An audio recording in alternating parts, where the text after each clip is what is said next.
Okay, Mr. Morse, let me just see. You have a number of people who've waived their time. Nicole Collins, there, thank you. Jean Morberg, thank you. Brooke Robbins, okay. Aurora Marquez. Marcy Estrada. Okay. Therese Cordero. Valencia Beloazar, I think if I pronounced that right, thank you. Kathy Swift. Okay. So, Mr. Morse, 2, 4, 6. If I may, and I agree And with hold on just a second. 2, 4, 6, 8, 10, 12, 14. That gives you 18 minutes. Do you need all 18 minutes? I believe so, but if I may, my father was just going to take 60 seconds of your time, and he's already... You can take some, if he put in a speaker slip, he can... I was going to ask if he could speak before me, just one last person. I appreciate your... Okay, if you can come on up. And then, like you said, 60 seconds, go right ahead. Can I have your name, please? My name is Rick Morse. I live in Fresno, California. Thank you. Go ahead. Thank you, Madam Mayor, members of the City Council. I'm honored to be here today to speak on behalf of my son, and I'll try to make it as brief as the 60 seconds. Please let me know when I'm getting close. Originally, when my son... I'm going to stop the clock. There's a clock right there so you can see it. All right. Okay. When my son first approached me about the issue of the gang injunction, I realized it was controversial, and I realized that he'd be seen as being soft on crime. So he asked me to analyze the gang injunction, and I do have a little bit of background in the legal aspect of it. And the one thing that concerned me above all else is 2 or more people behaving lawfully. You can't enjoin 2 or more people from behaving lawfully. That's a fundamental flaw in your pleadings. You're going to have lawsuits over that language in and of itself. The other thing I'd like to talk about is I live in a war zone. I live in the Tower District of Fresno. It's a Southwest Division. It's not unusual to hear bullets going off pretty regular, maybe 3 or 4 times a month. There are homeless people using the bushes next door as urinals and bathrooms. There are people breaking windows. That's a war zone. Thank you. I'd like to yield the remainder of my time. Thanks. Okay, Mr. Morris, you have up to 18 minutes, and I don't know if you need all of it, but that's what you have waived to you. Go ahead. Just give me 1 second, please. I'm starting the clock now. First of all, I'd like to finish my wife's comments from earlier. While we believe that this body has taken major steps and alternative measures to the issue of juvenile delinquency, we hope that you will remember your oath taken just a short time ago. Please recognize that this controversial programs like this, when decided behind closed doors, can have major unintended consequences. One unintended consequence we hope that you will consider for the new year in this new term with this fresh, new ability to analyze this program is the impact that businesses, property values, tourism, and civic engagement will have on if this is passed.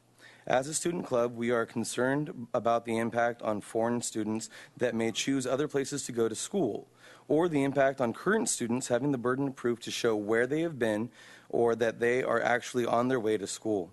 I understand that these kinds of legal actions are complex and can be difficult to understand. I specialize in law and have taken much time to try to explain this to my wife.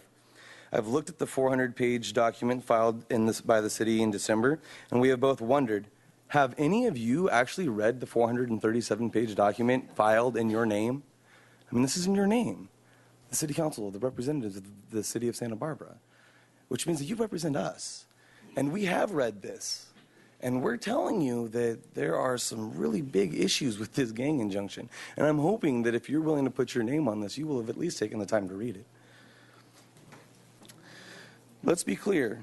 You are all responsible for the consequences of the injunction, and you're doing this in the name of we the people. We come here to ask you that you represent us all as a body because we do not have an individual to plea at this at-large system.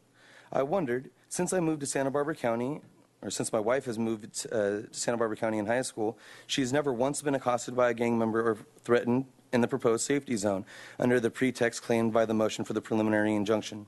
Have any of you, honestly, have any of you? Through Robin's lower division of schooling, since she first started working in Santa Barbara, almost all of her jobs have been in the downtown area.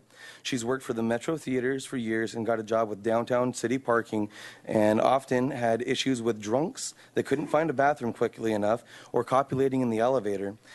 Last month, she read an article in the Ed Hat that a majority of the gang activity in Santa Barbara is vandalism, tagging, and public intoxication. Members of the ACLU and other legal civil rights groups, these programs are intended and designed for a war zone, according to the Acuna case.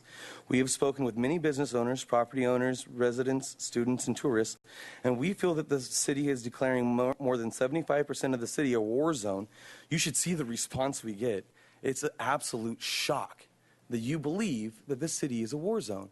And with all of the pleasantries we had earlier about how safe the city is and how great we've done at making sure these restorative policies work, we're declaring it a war zone. We do not present this message to be critical of the job you have done. To the contrary, we present this message to congratulate you for all that you've accomplished. It speaks volumes that the worst crime that we are constantly being committed by our minor, tagging, etc., with the occasional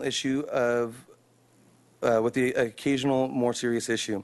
It is a great testament to the preventative programs that are in place.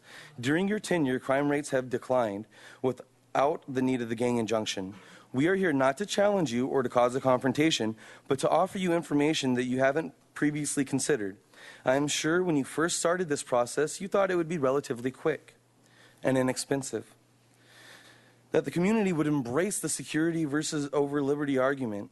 But 3 years later, and almost $1.5 million that have been spent, it's just the tip of the iceberg. The cost to litigate appeals will be in the millions of dollars. The cost to enforce and appeal each instance that the GI is implemented will be millions of dollars. Instantly, we will lose 12% of the property values in the majority of the proposed gang injunction area, which is close to 75% of the town.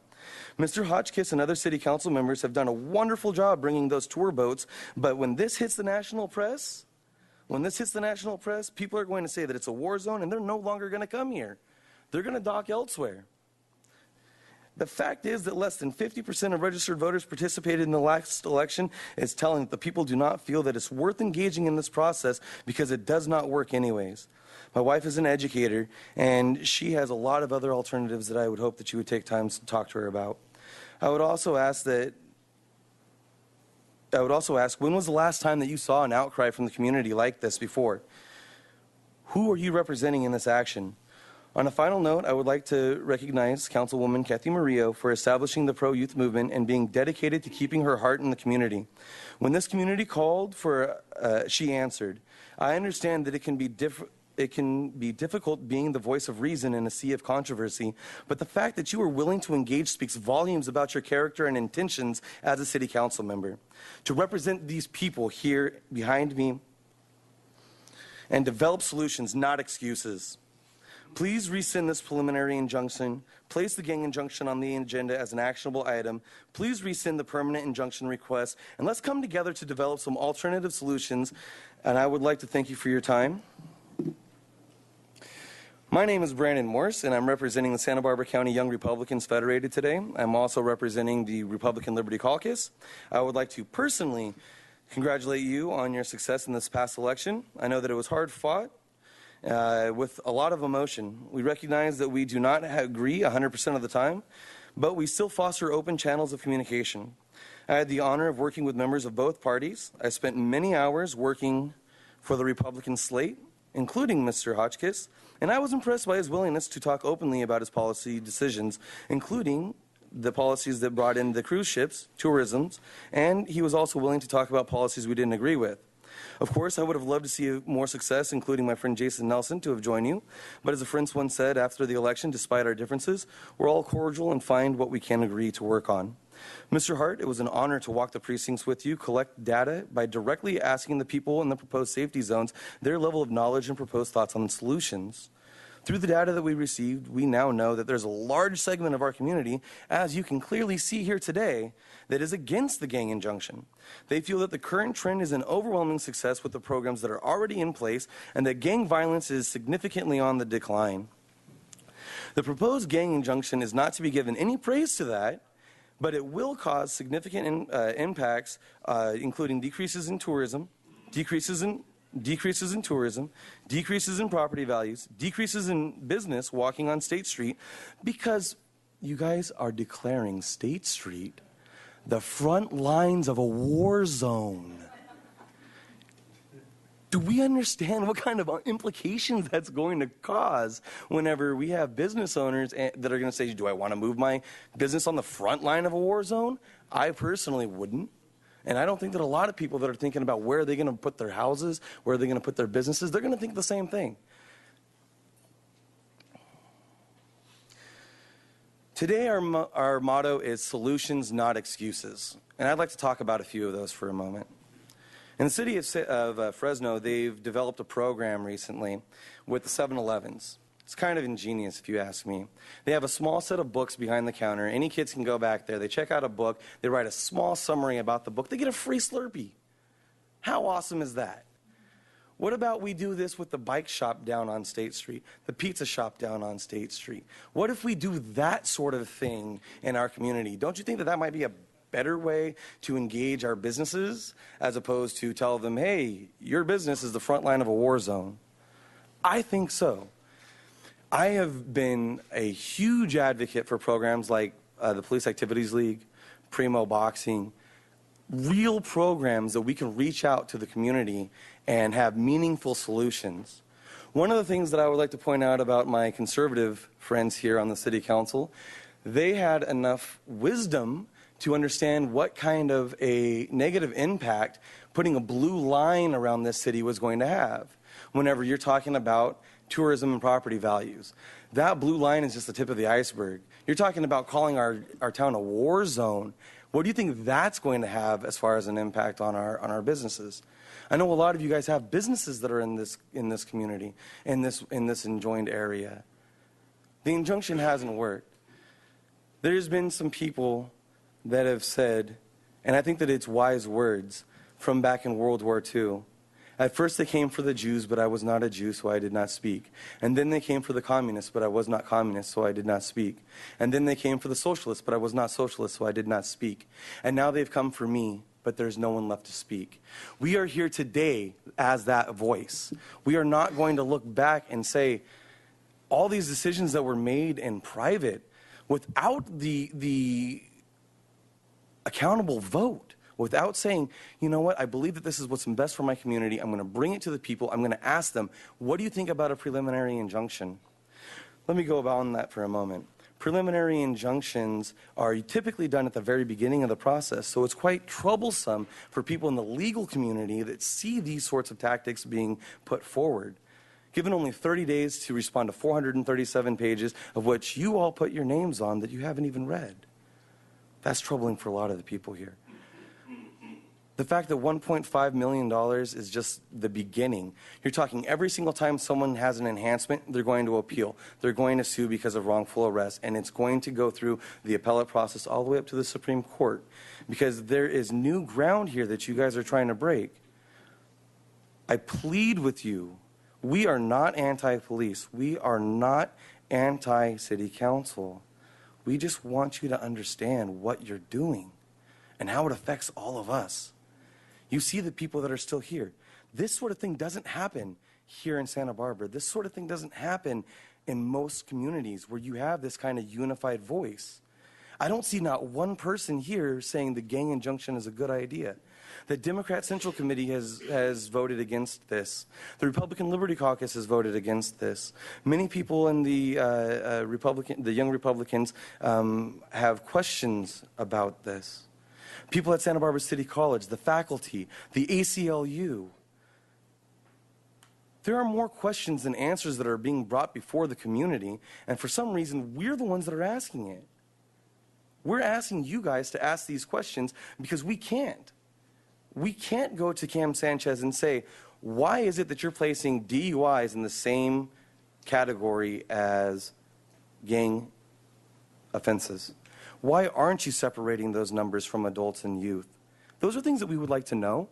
In January of 2013, he said that he would. In December of 2013, he said that he would. And he still hasn't. Now, I just think that that is just a basic question that should be risen. You know, I don't think that that's too much to ask. So we can break down the numbers and say how many vandalisms were they? How many public intoxications were they? What's the standard for a gang crime? Is it different if I get pulled over for a DUI as opposed to someone that has tattoos or the color of their clothes? Or am I going to be somehow implicated because I'm reaching out to these youth? Is the clergy going to be somehow implicated as an associate because we're reaching out to these youth? Where does the line get drawn? I think that that's something that we really need to reflect on right now. There are people that have invited you to come talk to them and say, we have alternate ideas. We should provide tax incentives for these companies to provide job skills for our kids. These labels have psychological implications, both to the people that are labeled and the people that do the labeling. All we're asking is, we're coming from an educated community. We're coming from a diverse background and saying, we all look at this and we have some questions. But we don't see the city council raising those questions. People have asked over and over again, please put this on the agenda so that it can be an actionable item, so you can have people from both sides come and say why it's good and why it's bad, and hold it to a public vote. And that still hasn't happened. This preliminary injunction really needs to be withdrawn. It's going to be interesting. It's going to be interesting if the judge does agree with a lot of the legal minds in the city of Santa Barbara. And I don't see how they're not going to be able to, because you have the declaration of one officer compared to the outcry of the community and legal precedents. I would just hope that you would be willing to put it out there. Stop this preliminary injunction. We all know that it was done in a secretive fashion, that there isn't enough time for the defense to be able to adequately respond to something like that. We only have 2 months left before the actual trial is supposed to be set. With the decline in crime, there's no exigent circumstances. There's no exigent circumstances that justify a preliminary injunction. We have a unique opportunity today. We have a unique opportunity to say, you know what? We didn't understand these unintended consequences that could come before. We don't have to say that we're wrong for what we've tried in the past. What we can say is that we weren't anticipating this cost. We weren't anticipating this kind of public outcry. We weren't anticipating that maybe the people want us to represent something else. And I think that that's a very honorable thing to do, is to say, you know what, I recognize what the people are saying. We have a cross-section of the community here. Let's put it on the agenda. Let's follow what a majority of our party has said, and let's stop it. Let's find alternative measures. Let's engage in nonprofit organizations. Let's hold nonprofit organizations that are getting funding from the city accountable for the outcomes of their work. I know it's been a little interesting sometimes seeing me at some of these meetings, being a conservative voice. But I really think that that's what we need to do. We need to find where that common ground is. And everybody agrees in the Bill of Rights. Everybody agrees in the Constitution. Everybody agrees that prohibiting somebody from simply standing in a public place, from doing nothing else but riding their bike to school, and then having them have to have the burden of proof to show, well, I'm just really going to my class right now. To put in our newsletters to all of our supporters that there are 32 named defendants and not 30 named defendants. Right? I mean, let's just be at least honest with the people. We've dropped the John Does. That was a great start in the right direction.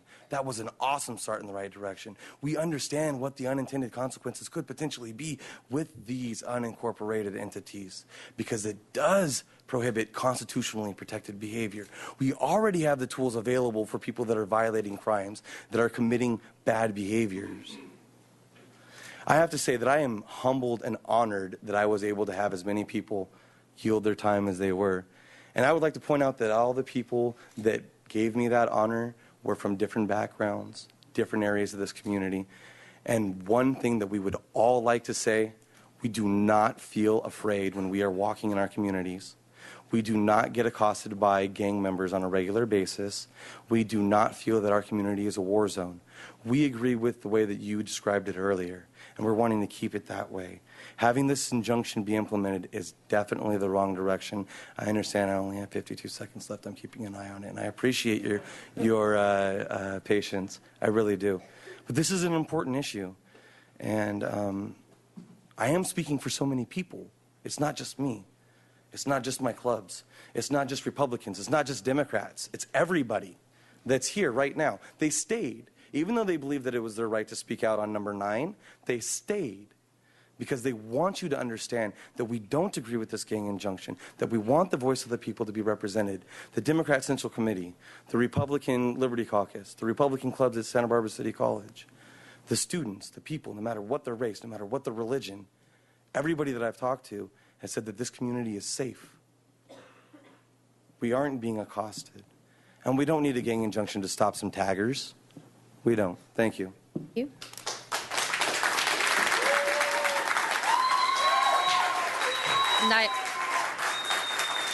Naya Burke. Is Naya Burke here? Okay, if we can continue, please. Thank you. If you want to continue public comment, please.